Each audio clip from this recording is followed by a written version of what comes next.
Welcome to the Immigrant in Law channel. If you've turned on this video, it means that the topic of moving and starting over in another country is close to your heart. Maybe you are already in a foreign country and everything seems too new, too incomprehensible. Or maybe you are just getting ready to move and are worried about how not to lose yourself in the flow of the new reality. Today we're going to talk about how to start from scratch and not feel on the margins, neither in a new society nor within yourself. This video is not a motivational speech. We'll break down real steps and practices that will help you feel resilient and confident, even in the most unknown environments.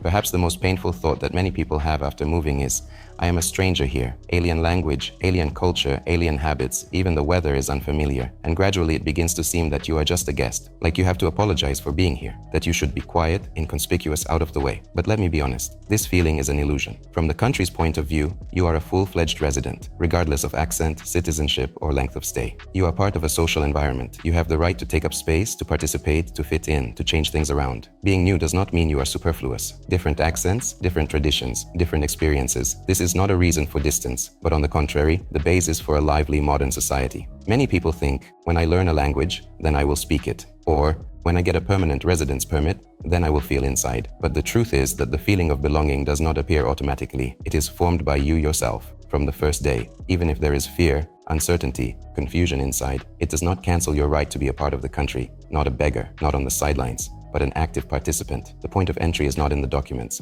it's in your head. Courageously say to yourself, I am not on trial run, I'm here, I have a right to be. And from that moment on, a lot of things will start to change.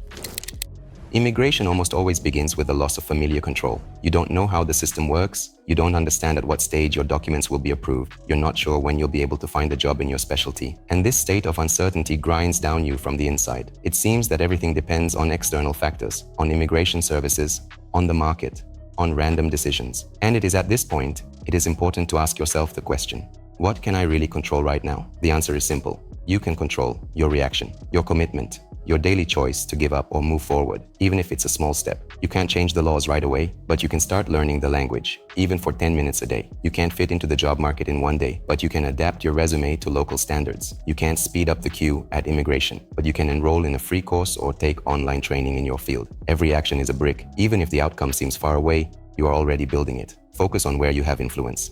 Small steps in your zone of control are the path to inner resilience. It's very easy to slip into helplessness. Nothing depends on me, but it really isn't.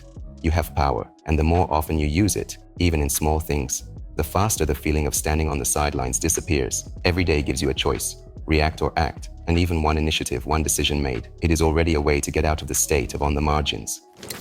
After moving, one of the most destructive mechanisms in your mind is constant comparison. You begin to mentally put two lives side by side, the one before and the one now. I used to be somebody and now I'm nobody. I had a stable job and now I don't know where to start. At home I had a social circle, here I have a void. Comparing the past to the present almost always distorts the picture because you judge yourself in a new country by the criteria of your old life. It's like measuring a thermometer on a scale. But even more dangerous is another comparison with other immigrants. That one over there has already settled in a month and I still can't. They've already bought a place and I'm living in a room. It's important to realize everyone has a different start. Everyone has a different speed. Someone had relatives in the country. Someone came with the language. Someone with citizenship by roots. And someone started from scratch. You are not obliged to be overtaking or compare. You don't have to march in step with someone else's story. Comparison is disempowering. It prevents you from feeling your own progress. Even if you've taken a step, you don't notice it because someone else has taken two. Even if you've already made a contact, you devalue it because someone else already has friends. Stop that. Comparison doesn't lead to growth.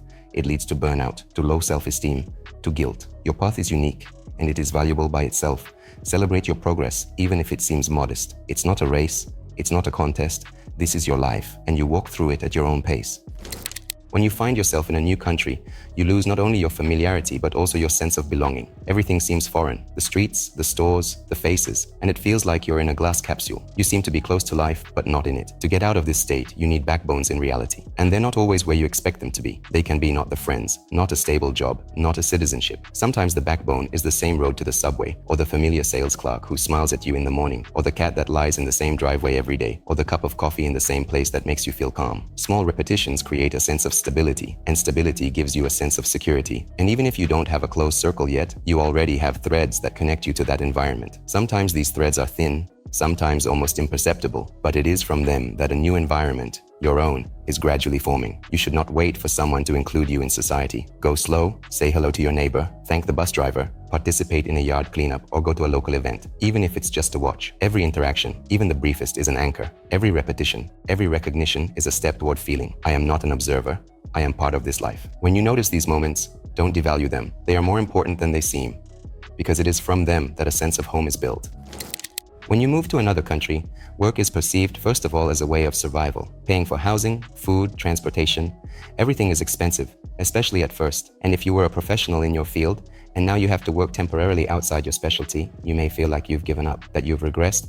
But let's take a broader view. Working in immigration isn't just about the money, it's about inclusion, it's about getting in touch with reality, it's about regaining a sense of control. Even if you start with a simple position, waiter, courier, warehouse worker, technician, you don't just make money. You interact with a living language every day. Observe how society works from the inside. Learn to understand the unspoken rules. Make your first connections, if only superficial. This is a powerful entry point, and there's no need to be ashamed of it. Sometimes you have to stand on solid ground to get up, even if it's not the one you dreamed of, but it holds you up and gives you the opportunity to move on. And most importantly, work gives you back a sense of value. When you get your first paycheck, even a modest one, you stop being an observer and become a participant. When you get up in the morning not to wait but to go, this is another level of state. And don't forget, almost everyone who started emigration went through temporary professions. It's not an end, it's a process. Today a warehouse, tomorrow some courses, the day after tomorrow a position in your field. Don't devalue the start just because it doesn't look prestigious. The most important thing is that you are in motion, and movement is always stronger than inaction.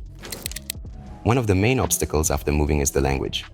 And not even the lack of knowledge, but the fear of using it. Many people learn words, watch TV shows, read signs, but don't speak because they're afraid of sounding stupid, afraid of making a mistake, afraid of not being understood. But let's be clear, language is not an exam, it's a tool, and to make it work, you need to use it, not be afraid to hold it in your hands. It is impossible to learn a language to perfection before you start speaking. You will be misunderstood. You will be supported if you try. Even local people make mistakes. Why should you keep quiet until perfect? Do it now. Speak up in the store, ask a question at the pharmacy, say a phrase to a neighbor. Yes, you may not be understood right away. Yes, there will be awkwardness, but these moments are not failures. They are your growth in action. Language proficiency isn't just about grammar, it's about confidence. And confidence comes with practice, not through courses, not through books, but through dialogue. Set yourself a simple goal, at least one short interaction a day. Ask for the time, ask for a check, say have a good day. These aren't little things, they're the building blocks of your skill set. And don't compare yourself to those who speak like a host. You don't have to sound perfect. Your accent is part of your journey, and that's okay. The scariest thing is to lock yourself into silence. The most important thing is to take a step, even with a mistake, even with a pause, but forward. Believe me, people around you most often respect those who are not afraid to learn. And the one who speaks with a mistake but with an open heart is always perceived better than the one who keeps silent out of fear.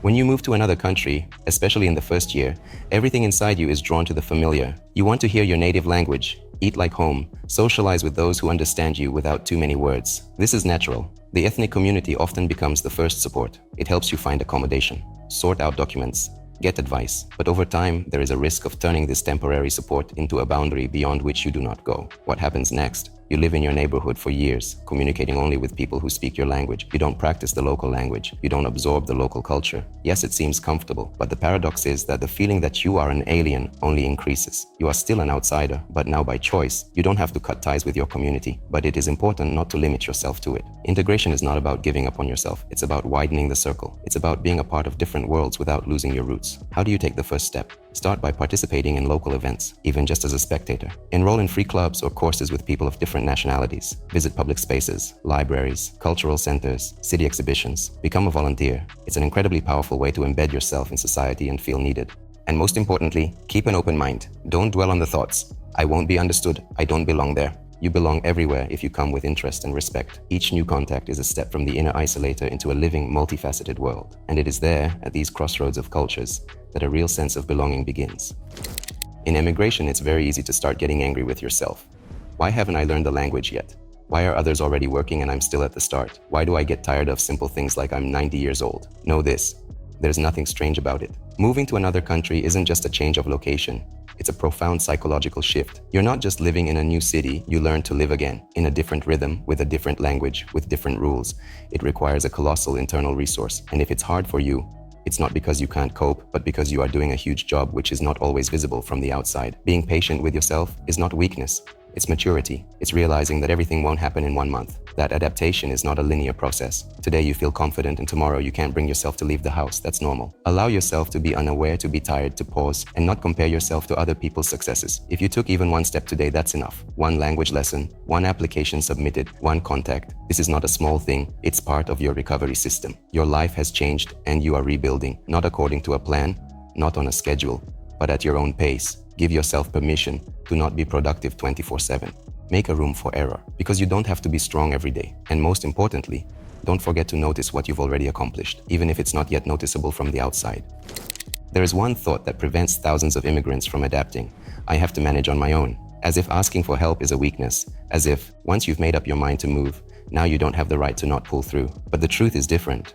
Independence does not exclude support. On the contrary, it's maturity to be able to seek it out and accept it. If you feel emotionally exhausted, if you have anxiety, apathy, difficulties with adaptation, do not endure it alone. Many countries have free or low-cost resources, municipal psychologists, cultural mediators, adaptation communities, migrant help centers, support groups for new residents. Even a short conversation with someone who understands you can make a big difference. Even one simple, "I'm tired, it's hard for me," is already a way to start a dialogue with yourself and the world. And this applies not only to the emotional sphere. Do not be afraid to ask for practical support, legal advice, help with documents, sorting through the stages of moving. All of this relieves unnecessary anxiety and confusion. If you don't know where to start or just want someone to check your documents, turn to those who know how to do it.